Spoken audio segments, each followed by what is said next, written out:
Faith power. Chapter 1, the power of faith. In this book, you are asked to consider the facts concerning the presence and manifestation of a most potent form of personal power, and therefore of that universal principle of power of which all personal power is the direct or indirect expression and manifestation.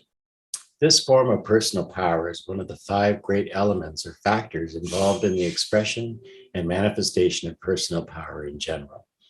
The others being respectively ideative power, desire power, willpower, and compensative power. This particular element or factor of personal power is equal in importance, efficacy, and power to either of the elements or factors which we have just mentioned. It is their peer and equal in every respect. Its name is faith power. You may experience a sense of surprise mingled with incredulity when you hear faith power mentioned as an equal of ideative power, desire power, willpower, and compensative power, particularly of willpower. You may indeed approach the consideration of this particular phase of personal power with mental reservations and with lurking doubt concerning the value and importance, the power and efficacy of faith power in this special connection. This because to you, the idea of faith has heretofore represented certain things and involved certain meanings which were not associated in your mind with the activities of the practical world of men and action.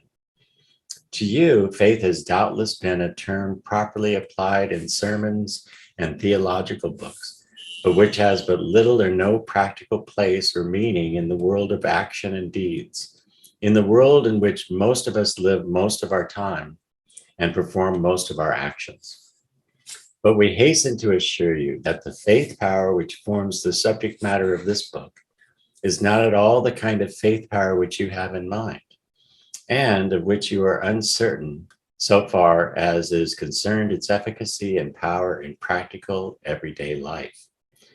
We assure you that the faith power in this book is something having a most intimate and important relation to personal power along practical lines, and is something which, in the current phrase, you need in your business. Moreover, we are certain that you will admit the truth of this contention by the time you finish the study of this book, or even when, much earlier in the study, you discover just what we mean by faith and faith power. The term faith and the concept embodied in the term has undergone a process of evolution in which several distinct stages are in evidence, and has finally been subjected to a division into several distinct concepts, each of which has its own particular meaning, import, and significance. Originally, it seems to have been employed solely for the purpose of indicating fidelity to promise or duty, faithfulness, fealty, honesty, integrity, truth, constancy. Thus, one was said to act in good faith, to be faithful to his trust, to be faithful and true.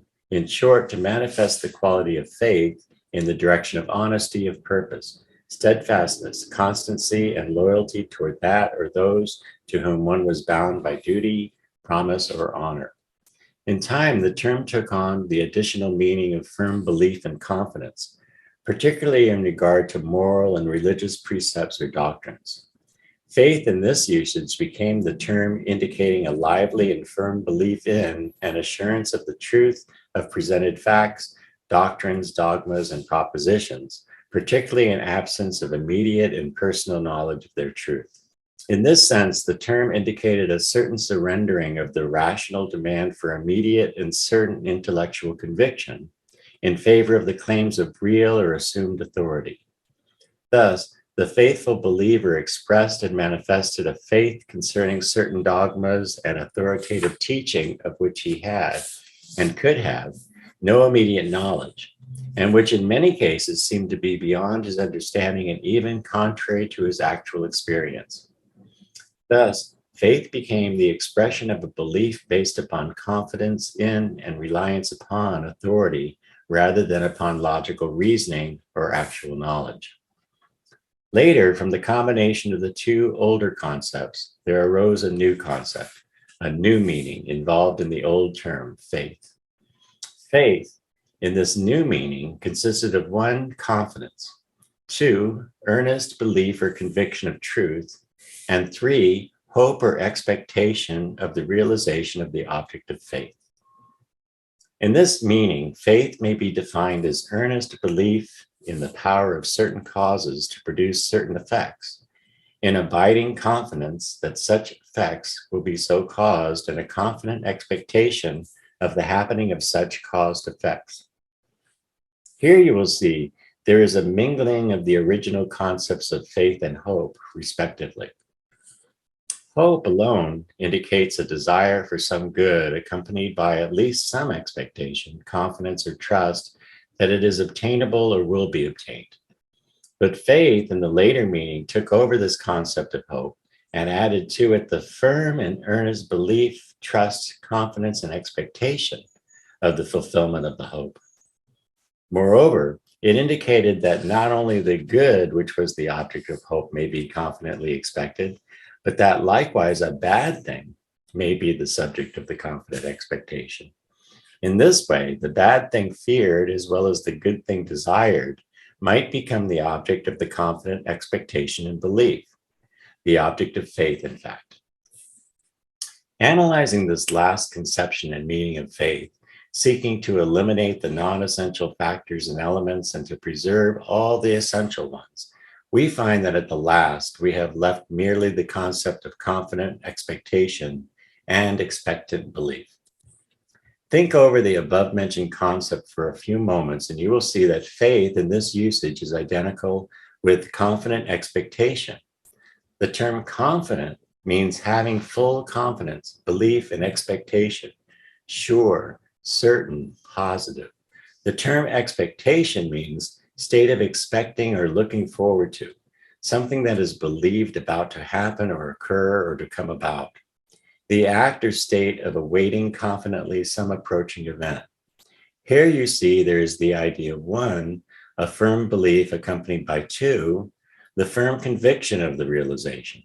It is a combination of faith and hope raised to their highest degree of certainty. In the several books of this series, the general subject matter of which is the recognition, realization, and manifestation of personal power, frequent reference is made to the master formula of attainment, which consists of the following elements. Number 1, definite ideals, or the mental attitude of knowing exactly what you want, of creating and maintaining strong, clear, definite ideas, ideals, and purposes. 2, insistent desire, or the mental attitude of wanting it hard enough, the strong, authoritative element of desire manifesting itself. 3, confident expectation, or the mental attitude of undoubting faith, unfailing hope in the success of your efforts and the realization of your ideals and desires. 4, persistent determination, or the mental attitude of indomitable will, persisting in its determination that you shall succeed in the attainment and realization of your ideals and desires. And 5, balanced compensation, or the mental attitude of willingness to pay the price of attainment. In other volumes of this series, we have considered in detail the respective elements of ideative power, desire power, willpower, compensative power.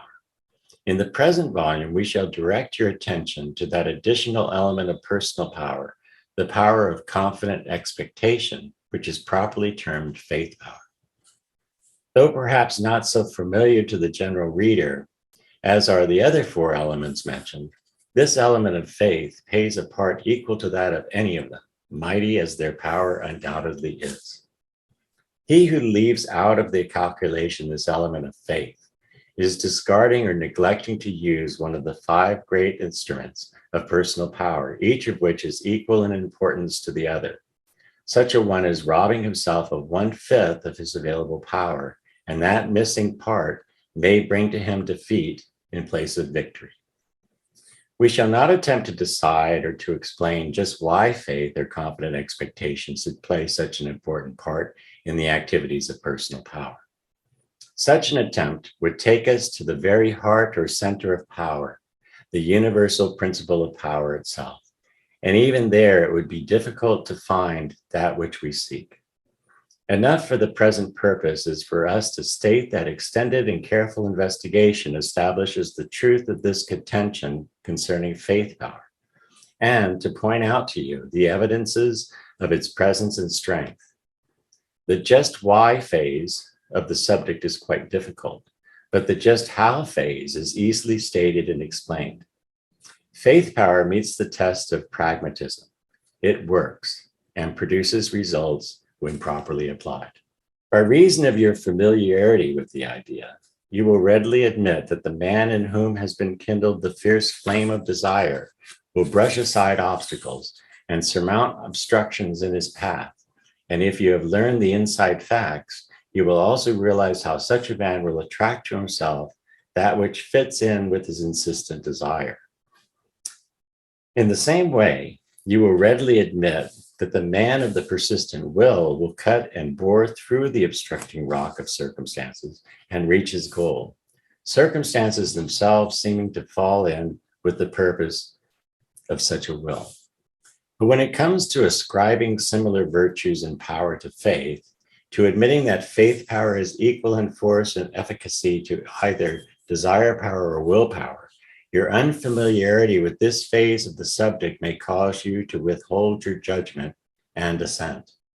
Yet, as you will presently discover, faith power is as strong, efficacious, and powerful as is desire power or as is willpower. We insist upon this fact not for any academic reasons, but simply and solely because we wish you to realize this important truth to the end that you may set it to work for you in your own manifestations of personal power. We have referred above to the several elements of the master formula of attainment. Let us now examine in further detail these elements, leaving the third element, that of confident expectation, for the last. Number one, definite ideals. One must know as certainly, as positively, as clearly, and as definitely as possible exactly what he wants. The man who lacks this clearness of direction cannot be expected to walk straight toward the object of his desires. Many men, otherwise well equipped mentally, fail to obtain or to attain success simply because they do not know exactly what they want. Lacking a specific and definite goal, they wander along bypaths and side roads, traveling often in a circle. The definite aim is necessary if the straight road to attainment is to be traveled. The better one knows exactly what he wants, the more clearly he is able to visualize and picture it in his mind. The straighter and more direct will be his path to it, and the less will be his danger of becoming confused and bewildered and of becoming sidetracked. This proposition is axiomatic, self-evident. 2, insistent desire. One must consistently desire that which he wants, must want it hard enough in order that his full powers of application and endeavor may be awakened, aroused, and called into action. The men who, as the Americans say, get there, or as the French say, who arrive, are not those of faint wishes or wants or feeble desires and cravings, but rather those who are filled with the ardent urge of desire and longing, with the fierce lust of wanting that which they want when they want it. The world is filled with pink tea wishers, and their names comprise a large portion of the list of the failures. The small list of the really successful individuals is filled with the names of those who wanted it hard enough. In order to attain a thing, you must want it in the worst way. As the saying goes, you must want it so hard that it hurts. Otherwise, your energies and powers of will are not called forth. This also is axiomatic, self-evident. 4, persistent determination. One must persistently will, determinedly resolve, and firmly apply one's full powers of will to the attainment of that which one knows that he wants, and which he wants hard enough to cause him to pay the price of attainment. This final stage of mental power must be present and applied, else the whole enterprise fails. This element, perhaps, is the one most strongly emphasized in the popular opinion and thought on the subject, so strongly, in fact, that the other elements are often underemphasized. The need of the strong will is universally recognized, and the handicap of the weak will is universally admitted. One must will to will if he should attain success. This also is axiomatic, self-evident. Number 5, balanced compensation. One must obey the law of compensation, the rule of balance manifest in all nature. He must be prepared to pay the price of attainment in the form of A, diligent work, B, service to others, and C, relinquishment of desires, aims, and performances opposed to the subject or object of his definite ideals, insistent desires, and persistent determination. This also is axiomatic, self-evident. Now let us return to the consideration of the third element, i.e. that of confident expectation. 3, confident expectation. One must confidently expect to realize that which he knows definitely that he wants, which he earnestly and insistently desires, which he persistently and determinedly wills to attain, and for which he is willing to pay the price. In the measure that he does this, he also opens the draft of his mental furnace in which burns the flame of desire, and as a consequence, he generates a greater supply of the steam of will. Doubt is the shutting off of the drafts of the furnace, which results in the deadening of the fire of desire and the decreasing of the supply of available steam of will. Faith is the stimulation of desire and will, doubt their deadener, and unfaith the destroyer of both. Let us, however, drop all figures of speech and proceed to consider concrete examples. In your own experience, you have known the power and energy of the desire and will which have come to you by the introduction of the element of faith into the mental equation. When you have become tired and wearied, so much so that your desires have burned low and your volition has become less intense, you have discovered something which re-aroused your faith in the outcome, your hope in the attainment, your confident expectation. In short, and lo, your desires once more asserted their power and your will again sprang back to the task. On the other hand, when you have been going along nicely and have seemed to be succeeding, a series of depressing circumstances, the appearance of unfavorable conditions, have caused faith to droop and doubt, distrust, and even unfaith to manifest itself. When this has occurred, you have found that you lost heart. And to lose heart means that your desire loses its insistent urge and your will loses its persistent application and determination. Again, you have been pursuing some plan, have been building upon some idea in which you had faith, have been selling goods in which you believed, and have been doing well in that direction. Then, alas, doubt and distrust have crept in. You lost your faith in the idea. You lost confidence in the goods handled by you.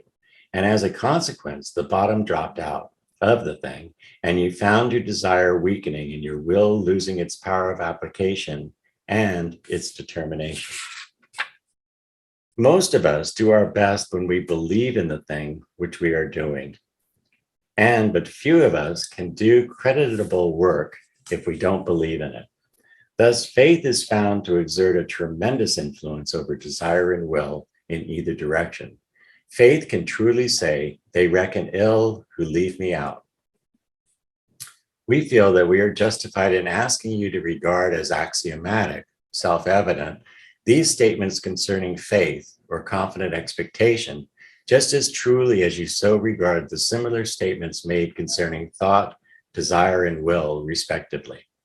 We feel that we are warranted in asking you to admit to an equal place of importance with thought, desire, and will, this element or factor of personal power known as faith or confident expectation, even though you have not previously recognized its importance and power. Moreover, we feel that we need not apologize to you when we ask you to analyze your own mental and emotional makeup for the purpose of discovering whether you have not heretofore omitted this important element from your characteristic mental attitude, or at least whether you will not do well to take it into greater account in the future. Before proceeding to the elaboration of this idea of faith or confident expectation, however, we wish to call your attention to a fact of even as great importance as those just presented to you. We allude now to the positive effect of faith or confident expectation wrongly applied.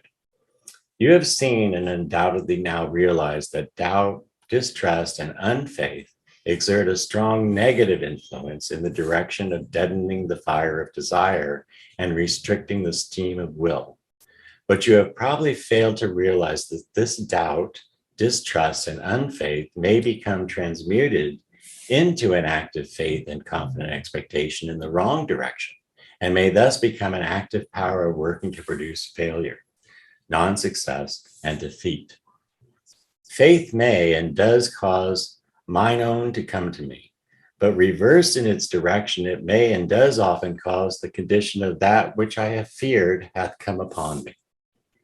Analyzing faith as you have done and finding that its essence is confident expectation, that is, the belief and expectation of the happening or coming about of things, you will readily perceive that if that confident expectation is directed to something bad rather than good, something feared instead of desired, it may work with equal effect, though in the wrong direction. Confident expectation of evil, the fear of dreaded results, is as truly faith as is the confident expectation and hope of good and desired things, though very few persons even begin to realize this fact, this very important fact of life and action. This realization brings to mind many corroborative facts serving to support it, which go far toward explaining many things in your personal experiences, which have heretofore perplexed you greatly and which have been laid aside by you as beyond explanation. Leaving aside for later consideration in this book the psychological or even spiritual causes which operate to produce the above state of affairs, we wish here to call your attention to certain general facts concerned with the operation of this law and mental action. You are more or less aware of the law of attraction in the mental world by means of the operation of which ideas, things, men, conditions, and environment are correlated to your habitual thoughts and general mental attitude, and by means of which such things are attracted to and drawn toward you, or you toward them. This is no longer deemed to be moonshine and idle fancy. Too many practical men have discovered its truth and applied its principles successfully to allow of this old accusation. Despite the sometimes fanciful theories employed to interpret and explain this class of facts, the facts themselves are most real and far from fanciful. Well then, we wish to remind you here, or perhaps to inform you for the first time, that this is a rule that works two ways in either direction. Faith, i.e. confident expectation, if directed toward evil and feared things, operates with as much force as if directed toward good and desired things. It serves to fill the mind with visualized pictures of the undesirable things in place of those desired. It arouses the negative aspect of desire, which is aversion and which has a force of its own, sometimes operating in the wrong direction. It arouses the negative aspect of hope, which is fear, which has a strong attracting power in the wrong direction. In short, it reverses the entire mental and spiritual machinery of the individual and causes his forces to travel in the wrong direction, in the same way and with the same power with which they travel in the right direction when energized by faith and confident expectation of the right kind. Negative faith, i.e. doubt, distrust, and unfaith, sometimes transmutes itself into positive faith, but faith in the wrong set of things in the wrong direction.